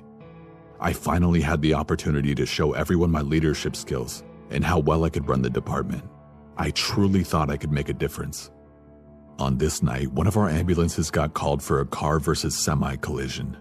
The patient was the driver of the car and was in his 30s or 40s. The medics in the ambulance mentioned that the collision may have been intentional as a suicide attempt. There was no obvious injuries that I noted when he first arrived, and he appeared to be calm. When I saw that the situation was under control, I stepped back and looked over the rest of the department. I didn't hear anything about him for the rest of the time that he was there. I don't remember why, but he was going to be admitted to the hospital. So the nurse called report to the floor, and we arranged for transport to his room upstairs. Because he could have possibly attempted suicide, he was placed in a 1-to-1 watch while he was in the ER, so the tech that was doing the watch was going to take him upstairs. Additionally, because he was a 1-to-1 watch, they needed to be escorted by a security guard. According to the tech, he had been asleep for quite some time prior to his transport. The security guard arrived and the tech woke the patient up for the transport. Once he woke up, all hell broke loose. He immediately got up from the bed and began talking nonsense, eventually escalating to yelling nonsense. With my workstation being right outside the room, I got up and went straight into the room. When I entered through the curtain, I saw the tech and the security guard standing opposite of the guy trying to talk him down. At this point, the guy was standing in the middle of the room, bare-ass naked, and had ripped out his IV. His posturing was threatening, and things looked like it would get violent unless the situation diffused. The security guard immediately called for backup and calmly tried to approach the patient. It was at this point that the guy attacked the guard by punching him in the face. The patient continued to go after the guard, but the guard managed to get him pinned against some cabinets in the room. I stepped up to try to hold the patient's arms back. I yelled for the secretary at the nurse's station to call the police. Not long afterward, the other security guard arrived and tried to help. To paint a better picture, the patient is standing with his back against a counter in some cabinets, still yelling nonsensically in his psychotic tangent. Security guard 1 is bear hugging him around his chest and abdomen, much like a football tackle. I'm standing by the patient's side between him and the door, doing my best to hold his arms back from hitting anybody else. Enter the second guard, who approached the patient from the front and was trying to see what he could do to help. He unfortunately got too close, and the patient saw an opportunity. He cocked his head back in a split second and headbutted the second guard in the face with full force. The patient's head struck the guard right above his brow, which immediately split open and began dripping blood. That loud, dull thud of bare skull-on-skull contact is a sickening sound that I will never forget. Immediately following that, we got the patient's feet out from under him and brought him down to the floor. The security guard with his head gashed open was still trying to help us and was dripping blood all over the floor and the patient. By this time, other people had heard the commotion and came to help. The secretary had called 911 and we were just waiting on the police to get there. All we had to do was keep this guy held down. Granted, this was about an average-sized guy, but he was still quite the fighter. We simply were unable to hold him down on the ground by his limbs, so I ended up kneeling with my entire weight onto his back to keep him down. Again, my entire 250-pound frame was kneeling with my entire weight on this guy's back and was barely phasing him. He kept shouting for his little buddy to come save him so that they could run away to Alaska or something like that. When I think back on the situation, it was honestly kinda sad. This guy was clearly having a psychotic episode and didn't intentionally try to harm us. But in that moment, all I felt was rage. White, hot, boiling rage for what he did to my coworkers and friends. If I knew there wouldn't be any repercussions for my actions, I can't say that I wouldn't have beaten the absolute piss out of the guy in the moment. After the police arrived, we were able to get the patient restrained to the bed and sedated him without any issue. Once the situation was more under control, we registered both of the security guards for treatment. The first guard had no injuries and the other guard had his wound stitched up. Other than the wound on his head and being slightly dazed, he was fine. No one else was injured during the event. Shortly after I walked out of the room, the gravity of what had just happened hit me really hard. I quickly made my way to an empty room and closed the door before I absolutely lost it. I sobbed as silently as I could as I contemplated what had just happened. This guy had just gone full-blown apeshit on us and there was absolutely nothing I could do. I was the leader of these people, and they were put into a dangerous situation in what is supposed to be one of the safest places in the community. One of my responsibilities was to keep things under control, and I had just messed that up in a major way. Maybe I wasn't as capable of doing this job as I thought. I took a few minutes to let my emotions run their course and collected myself before heading back out to finish the shift. Not long after that incident, I stepped down from being a charge nurse, both for reasons related and unrelated to these events. I've since gone back to being a regular staff nurse in the ER, and I honestly prefer that. I haven't gone back to the charge nurse role again and most likely never will. I still get anxious before every shift I work, always worrying about what dangerous situation my coworkers and I may face in the ensuing 12-hour shift.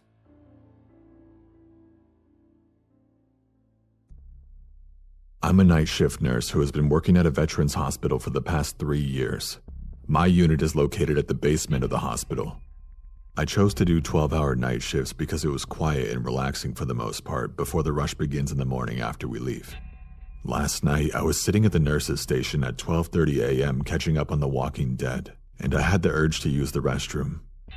I go into the restroom, do my business, and everything seemed completely normal.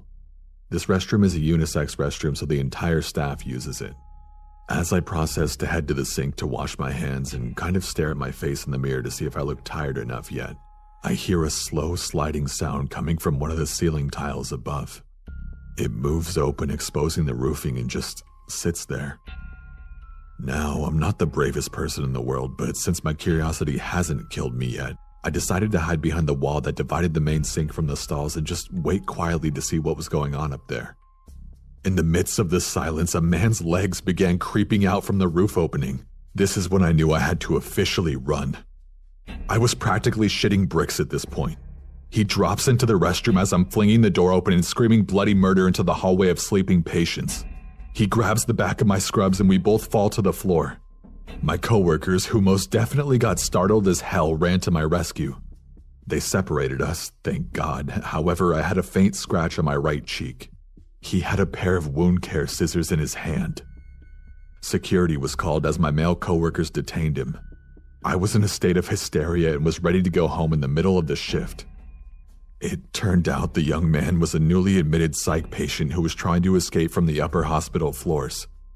Apparently, his family forcefully brought him to the emergency room, and they were waiting for him to get cleared to go to psych. No one is completely sure how he could get away and end up in the restroom ceiling. The freaking restroom ceiling. Currently, my nursing supervisor and I have decided to switch me to work morning shifts now, but on a different unit. Unfortunately, after this event, now I really know what authentic fear feels like.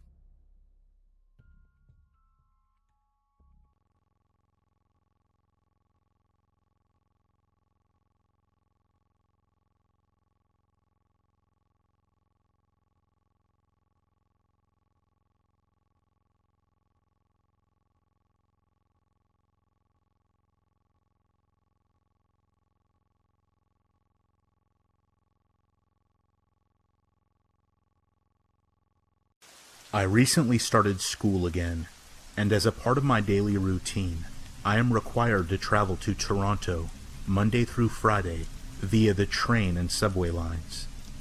It's a good 2 hours one way, so I usually pull out a good book, pop in my headphones, and relax to some music. I, of course, being from out of town, have heard a lot of horror stories that many people have endured on the subway. Naturally, I thought most of it was just exaggerations and tall tales. Well, I was very quickly proven dead wrong. About a week ago, I had just finished a very long and grueling day of school, and I wanted nothing more than to just get home and relax as soon as possible. I took my usual bus route to the subway station and sat down on one of the seats directly beside one of the exit doors. Now, a little context. I am facing forward, looking at one seat ahead of me, across the aisle of the subway car. This seat was occupied by a woman that looked to be in her 20s. She was what looked like playing a game on her phone, and was paying absolutely no attention to anything going on around her. Next to this seat opposite me is another seat that faces this lady on her phone, and it is this person in this seat that made my 40-minute subway ride very disturbing. Occupying this seat was another lady that looked to be about 40 years old and possessed a very creepy smile. I say this because she never stopped smiling. And I mean, she was smiling the entire subway ride. For the first half of the ride, she was staring at the younger lady on her phone, laughing and muttering to herself. She also would occasionally take her phone out of her purse and take pictures of the girl on her phone. About halfway to my destination, the younger girl that was on her phone left the subway car, and the smiling lady's attention was then directed at me. She turned to face me and gave me a huge, disturbing, toothy grin. I just stared at a poster on the roof of the train for what felt like hours. Eventually she got the hint that I was avoiding her gaze like the plague and went to plan B. She opened up her purse and removed a tube of toothpaste. She then proceeded to ingest at least half the tube. I damn near threw up, but somehow held it together, even though while she did this, she was still smiling at me, while laughing, now her face covered in toothpaste. My stop finally came, and I bolted from that subway car as fast as I could. I got to the escalator and glanced back to the car, and guess who I see walking fast towards me, arms held still at her side, still smiling. I was understandably completely terrified at this point. I ran out of the station into the bus. I made it onto the bus just as it pulled away from the station. I took one final look back, and there she was, standing on the platform, head cocked to the side, laughing and waving goodbye to me.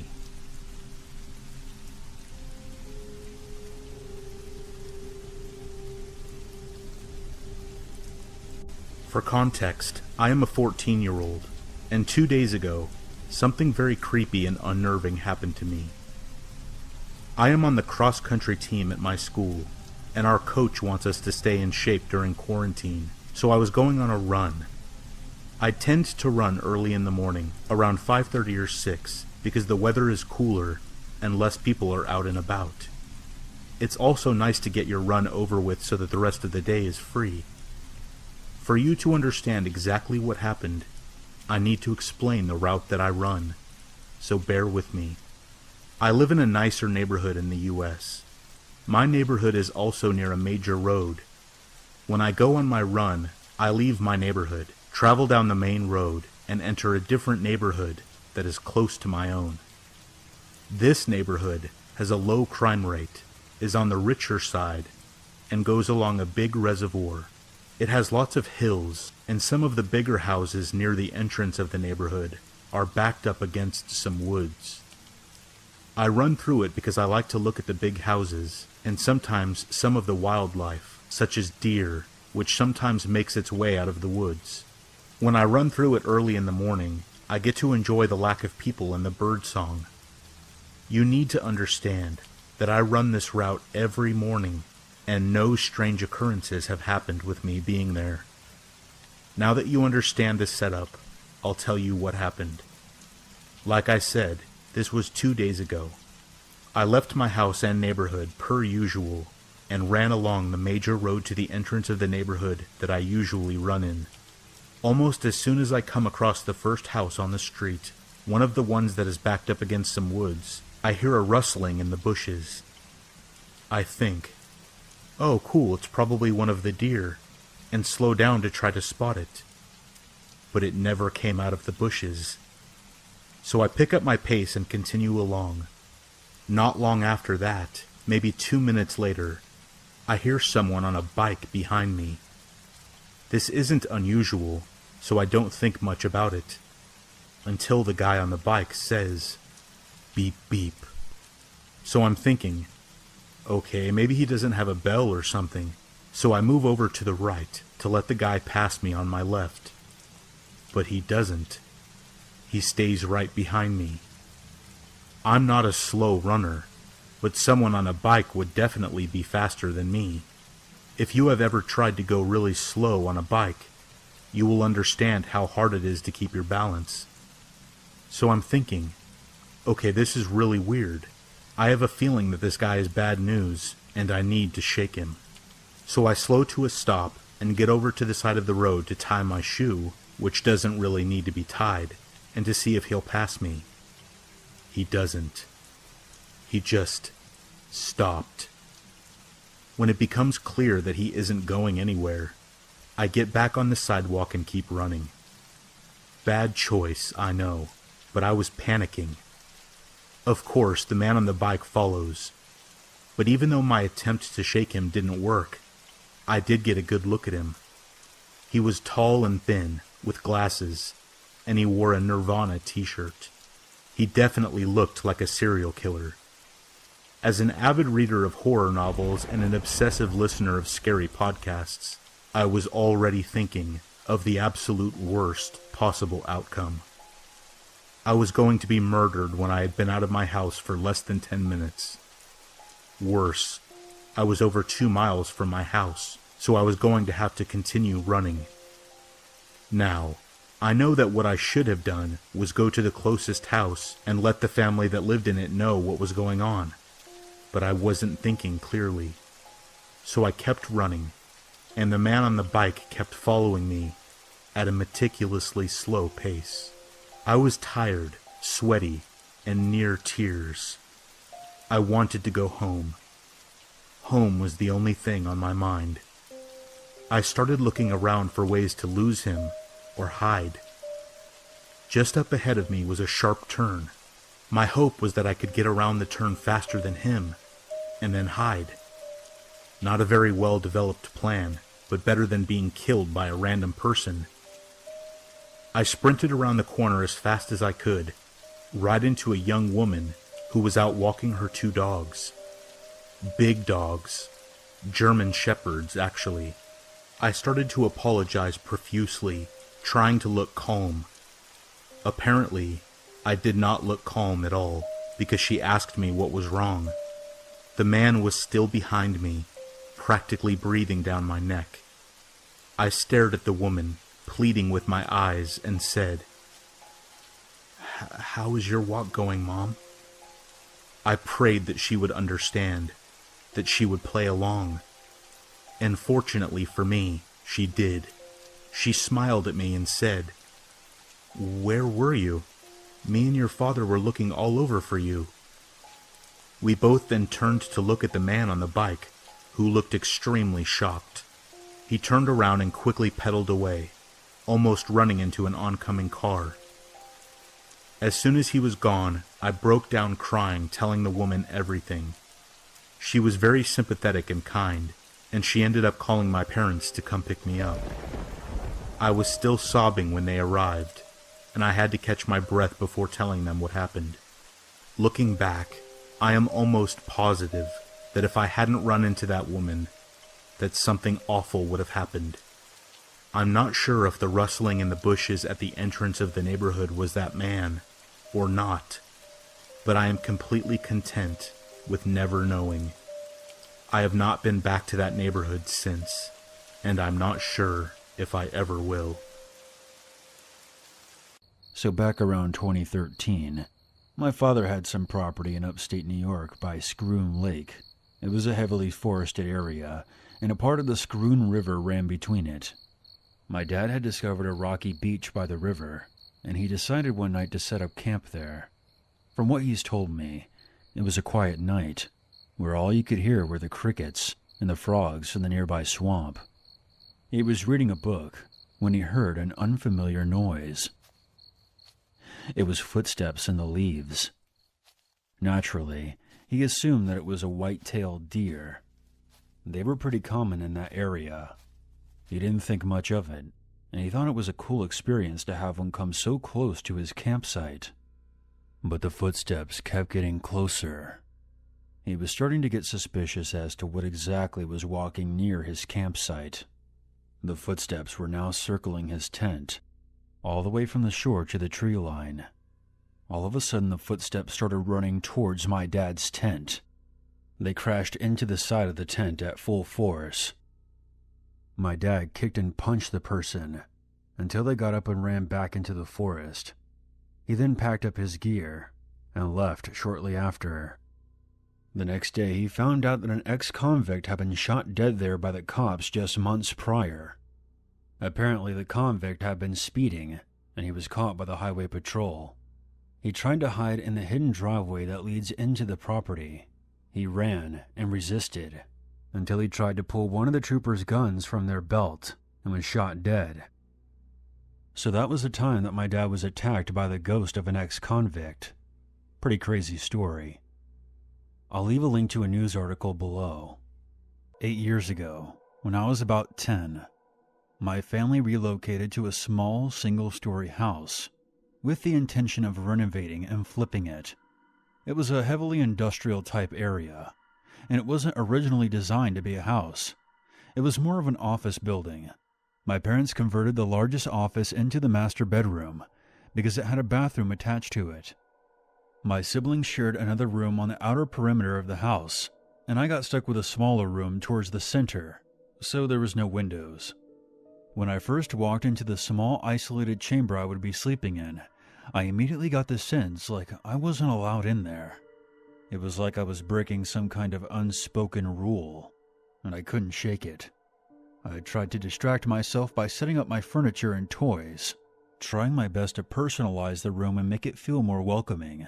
But the feeling just continued to strengthen. It was like I was vandalizing someone else's property. My door was open as I was finishing up, and at that moment I happened to be the only one in the house. I then heard the frantic scurrying of paws across the kitchen flooring up the hall. I'm sure most of you know the sound. I smiled and ran into the hall, because I assumed our dogs had arrived. The idea had been to keep them at our friend's place until we had a fence up in the backyard, but apparently the plans had changed. I caught the sight of a shadow figure